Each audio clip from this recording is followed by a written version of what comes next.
One of the most important components that a church planter needs to think through, even in the early days of establishing kind of the launch component of a church plant, is who are we going after? Who is our target audience? Understanding the way they think, the way they operate, what are their value systems. So, I want to walk you through a couple exercises that will be helpful, I think, for you in your own perspective. But these exercises are great to even run your launch team through periodically to help keep their minds focused on the areas that are important early on in the life of the church. The first one are just kind of target audience questions. We want to ask ourselves who lives in our community? Who are we actually trying to reach? The perspective of this is you want to aim small, miss small. The reality is you can't just shotgun approach out there and try to get as many people as you possibly can. It would be perfect if everybody that we talk to would come to our church, but that's not the reality. But once we kind of narrow the focus, who lives in our community, who are we trying to reach, then we need to begin to ask ourselves, what is this person interested actually in? What do they value when it comes to our community and just the way that they think, maybe in their marriage or in their home, raising kids? What does our audience then define as important? They may define certain things important, other things aren't. A lot of times, unfortunately, religion, church are kind of looked at this point as being optional, not very important. So, how do we change that mentality? What is our community's greatest needs? We mentioned before that where there's a need, there's a mission. And so think through what really are the practical needs of both individuals, people in the community, but the community itself. Will the same approach reach everyone in the community? Maybe, but most likely not. And then I would even wrestle with what are we going to offer from a virtual experience now as well. Now, here's some ways to begin to narrow down that focus. And so here's an idea. Think of it as a funnel, but not only as a funnel, think of this as a target that you're kind of looking down from above. Now, our goal is to hit the bullseye. Aim small, miss small. And so here's a great exercise you can begin to do. Draw out the funnel, and then at the top of the funnel, begin to make a long list of all the different people that actually live in that given area. So, for instance, I think about my current zip code of where I live, and I begin to think through and draw out what do people do? Well, it's kind of a commuter city, and so a lot of people live here specifically, and they commute maybe towards Orlando. Most of the people in our county actually travel outside of our county for work. People are well educated, financially well off. People lived here a long time. There are multiple generations of people that grew up in this town attending the same high school that their kids and even their grandkids have attended. So those are the kind of things that you want to begin to make a list of.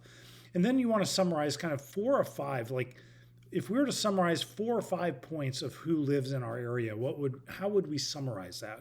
Maybe it's young families with young kids, maybe it's empty nesters. I mean, you can kind of begin to put it together. And then at the bottom of this, the target, the bullseye is you want to write one defining statement that really identifies that is our target audience.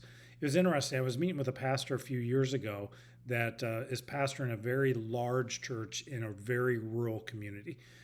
This church is over 10,000 people, but is outside of a community that has one stoplight, to kind of put it into perspective. It's an amazing thing to see what God has been doing there. They're so rural, they actually lease some of the church land to local farmers to be able to farm. And I asked them specifically a little bit of like, who are you going after in this community? And this church had so dialed in that statement that it made sense, that they said, our goal is to reach the 29-year-old single male. And I said, why a 29-year-old single male? They said, because it's the hardest demographic in the United States right now to reach. And we figured if we can reach that person, then we can reach a lot more. And so they begin to think through and even strategically implement strategies around even the building and the context, the paint colors, the music that's being played, the ambiance of the room, to go, would a 29-year-old single male enjoy this? And so that gives you an idea of how this could potentially work when it comes to identifying who our target audience is.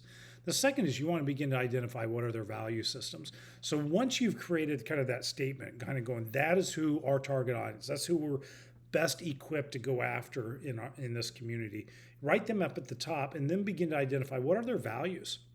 What makes them tick from a day-to-day standpoint. And it may be things like sports, entertainment, money, education. I mean, the list, make a long list. And then you want to try to summarize what are the 4 or 5 top values of what this audience that we're kind of shooting after, what do they really, really want? What drives them? And then here's the thing. Now you've identified your target audience and what their values are. Now you have the potential to kind of match up your church, the way your church operates, the things that you value to what the value system is of those that live in the community. And the chances are they're going to come together with a whole lot more purpose than they would if you just kind of aimed at everything. So that's a fun exercise to actually sit down and walk your team through. Here's another exercise that would be helpful for you. And this comes down to, why do we do what we do? So let me walk you through this. That there are 4 kind of key categories of people that exist in the world. You have your atheists, you have your truth seekers, you have those that I would call are practical Christians, and you have what I dub self-feeders. So atheists, they just don't believe that there's a God. And they're just living their life. They don't think that there's any eternal consequences whatsoever. We know, research base says that about 18% of the American population right now identifies as being an atheist. So that stat isn't made up. And then we kind of go, okay, what part of the population are truth seekers? In other words, they're looking for truth. They just haven't figured out that Jesus is that truth, that he's the way. And so they may look to family, they may look to their job, they may look to finances, they may look to other religions. But they're looking for some type of answer, and so they're seeking that truth. Now, the rest of these stats are just made up. I just made up numbers that would kind of at least give us kind of talking points. So 65% of the population being truth seekers, I don't know. That's just kind of serves our purpose. But I will tell you this, it's a large portion of our population would be identified today as a truth seeker. They haven't actually crossed the line as Jesus being the way, the truth, and the life. Then you have people that have crossed that line. They're practical Christians. And the reason why I use that term practical Christian is it's honestly is practically working for them. It's kind of like, well, when the pastor says I should do this and I do it, things seem to get better. When he says, hey, I should watch my money or invest my money this way, that I should give first, save second, live on the rest, that actually my finances got better when I did that. Or that when I pray with my spouse, our marriage has gotten better. And so there's a practical element to the way that their Christian faith is actually working out. But here's the thing. Their practical Christians look to other people and they as being responsible for their own faith journey and their own faith development. It could be a person, it could be a program. And they have not fully learned what it means to be a sole owner and take sole responsibility for where they're at spiritually. And so they kind of delegate that responsibility to someone or something kind of program related. And then you have this portion of the population that are self-feeders. They're actively involved in their own discipleship process. They have the ability to open up the Bible, read the Bible, apply it to their lives. They're not looking at other people out there as being responsible for their own spiritual well-being. They own that for themselves. And I know I put 2%, but let's be honest, it's a lot less than 2% of our entire population out there. Now, when it comes to these kind of 4 categories, are there people and are there churches that God raises up to go after the atheist? Yes. Yeah, I absolutely believe that there are. Not everybody is. Not everybody is called, not everybody is gifted in order to engage those conversations to build a church to reach the atheist.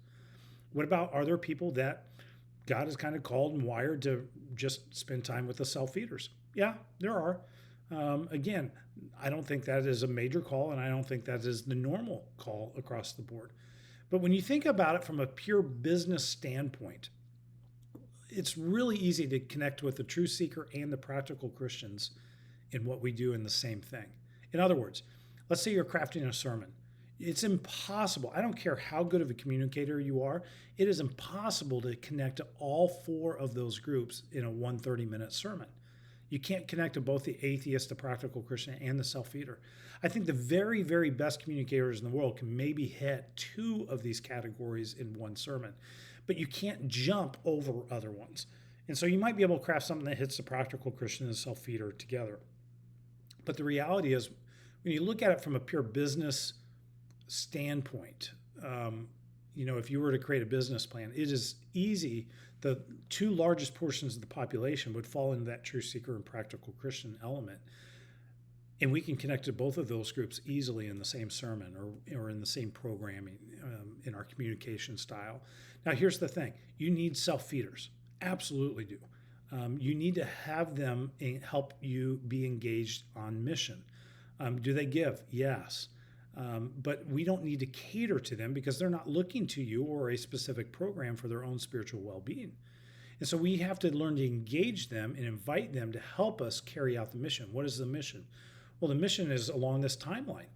It literally is that our goal is to move people as disciples of Jesus to become self-feeders. And so we need the current self-feeders to help us engage truth seekers, to help us engage practical Christians and walk them through, sometimes formally and sometimes informally, in a process that is helping them develop maturity and maturing as a disciple and follower of Jesus. Now, the problem is that oftentimes in the church, people are living as practical Christians, but they have the verbiage to articulate their life and their faith as though they're a self-feeder. Meaning, there'll be people that have been in church their whole life, but they've repeated 1 year for the last 30 years. They've never really actually grown in depth, and they still, at some level, look to the programming or other people for where they're at spiritually, and they can cast the blame accordingly.